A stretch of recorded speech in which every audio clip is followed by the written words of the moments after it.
मुनि धर्म अंगीकार करने का चिनागम में पहले उपदेश है। ख्याल में आया? कोई जीव जो सम्यक दर्शन सहित हो, पात्र हो, और वो आचार्य महाराज के पास जाए और बैराग हो, मुनि धर्म अंगीकार करना चाहता हो, तो उसे मुनिराज को मुनि धर्म अंगीकार करने का प्रथम उपदेश देना चाहिए। अगर वो आचार्य उसे पहले श्रावक धर्म का उपदेश देते हैं तो वो दंडनीय हैं। कि क्यों? कि जब वो जीव मुनि धर्म अंगीकार करना चाहता था तो पहले मुनि धर्म का स्वरूप समझाना था, श्रावक धर्म का स्वरूप बाद में समझाना था।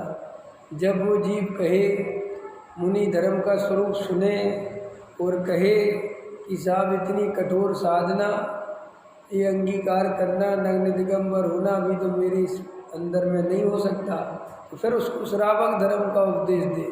लेकिन पहले ही श्रावक धर्म का उपदेश दे, मुनि धर्म का उपदेश ना दे, तो वो जनागम में दंडनीय है, अपराध है।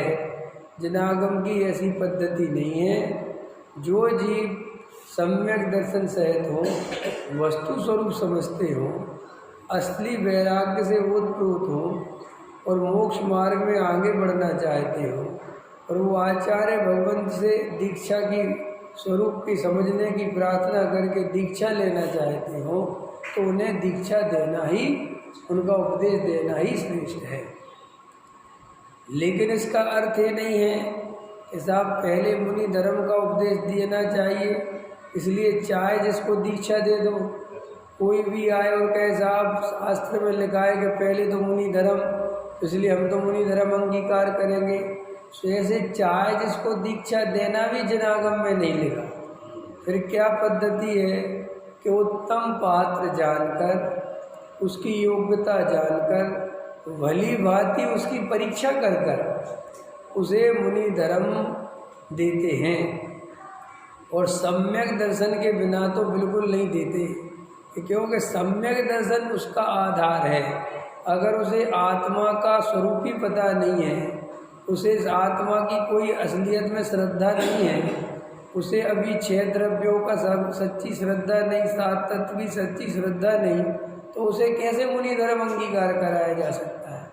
इसलिए ऐसे जीवों को मुनि धर्म अंगीकार नहीं करना। और जो पुराणों में चर्चा आती है कि कोई एक बिल्कुल सीधा साधा आदमी था और राजा था और अचानक गया और वहाँ दीक्षा दे दी, सो वहाँ पर जो बीच की कहानी है वो नहीं लिखी होती है, और सीधी कहानी का अंत कर देते हैं। वहाँ पर राजा कितने दिन मुनिराज के पास रहा, कितने दिन मुनिराज ने उसे समझाया, बाद में दीक्षा हुई, वो तो कुछ कहानी आती नहीं, बस सीधी दीक्षा दे दी। तो सामान्य जीव उसका अर्थ निकालते हैं कि वो भी तो बिना विचारे दीक्षा दे देते नहीं। एक तो अधिकतर उसमें मुनिराज निमित्त ज्ञानी होते हैं और वे देख लेते हैं कि इस जीव की पात्रता क्या है।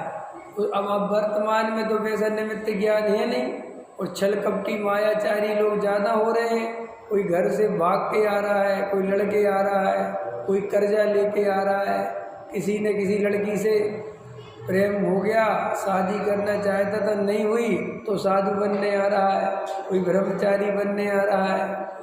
अभी ऐसे को दीक्षा दोगे तो वे क्या करेंगे बता? वे बंटा झार करेंगे समाज का कि नहीं करेंगे? क्योंकि अंदर तो कसाय भरी पड़ी है। वो तो मजबूरी में, उसको कोई रास्ता नहीं सूझा तो तुम्हारे आ गया, और तुम्हें संग बढ़ाने की पड़ी है। तुम बिना सोचे समझे चाहे जिसको दीक्षा देते फिरते हो। तो ऐसा जैन धर्म में आज्ञा नहीं है दीक्षा देने की। जैन धर्म में तो व्यवस्थित बिल्कुल पात्र जीव हो, सम्यक दर्शन सहित हो, तभी उसे, और वो भी बिल्कुल अंदर बिल्कुल वैराग्य से पका हुआ हो। असली वैराग और नकली वैराग अलग दिख जाता है। लेकिन हमारी बुद्धि इतनी कमज़ोर है कि न हमें असली वैराग्य समझ में आता है और न नकली वैराग। और अभी वर्तमान में तो अपन वैराग्य का सही स्वरूप ही नहीं समझते। वैराग्य का प्रदर्शन नहीं होता, वैराग्य तो अंदर होता है। जो वैराग्य का प्रदर्शन करे वो असली वैराग्य नहीं है। वैराग की चर्चा नहीं होती, वैराग अंदर होता है। ख्याल में है ना। तो ये जो अपन चर्चा सुन रहे थे कि मुनि धर्म अंगीकार करने का पहले उपदेश है, तो कोई इसका अर्थ ये ना कर ले कि कोई भी जीव आए आप तो उसे मुनि बना दो, ये अर्थ नहीं है। गुरुदेव साथ में सावधान कर रहे थे कि सम्यक दर्शन सम्यक ज्ञान सहित होना चाहिए और उसके चारित्र भी आंशिक है।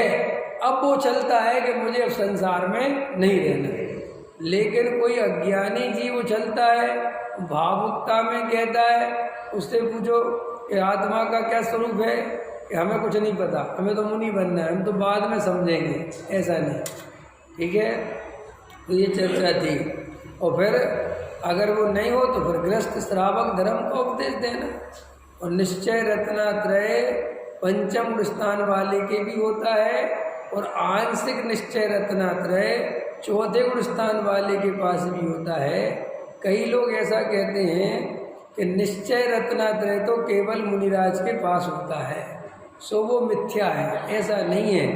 सम्यक दर्शन चौथे गुण स्थान में होता है तो असली ही होता है, निश्चय वाला ही होता है, तभी चौथा गुण स्थान होता है। पांचवें में जो दो कसाय चौकड़ी के अभाव पूर्वक प्रथमा आदि श्रावक धर्म अंगीकार करता है, तो वो उतनी चारित्र की शुद्धि होती है, तभी चारित्र अंगीकार होता है, फिर वो मुनि बनता है। इसलिए गुरुदेव कह रहे थे कि कई लोग ऐसा आरोप लगाते हैं कि मुनि धर्म में ही रत्नात्रय होते हैं, उसके पहले नहीं होते। तो नहीं, चौथे गुण स्थान में आंशिक होते हैं और पंचम गुण स्थान में मध्यम होते हैं और मुनिराज के उत्कृष्ट होते हैं, समझ में। लेकिन होते सबके हैं,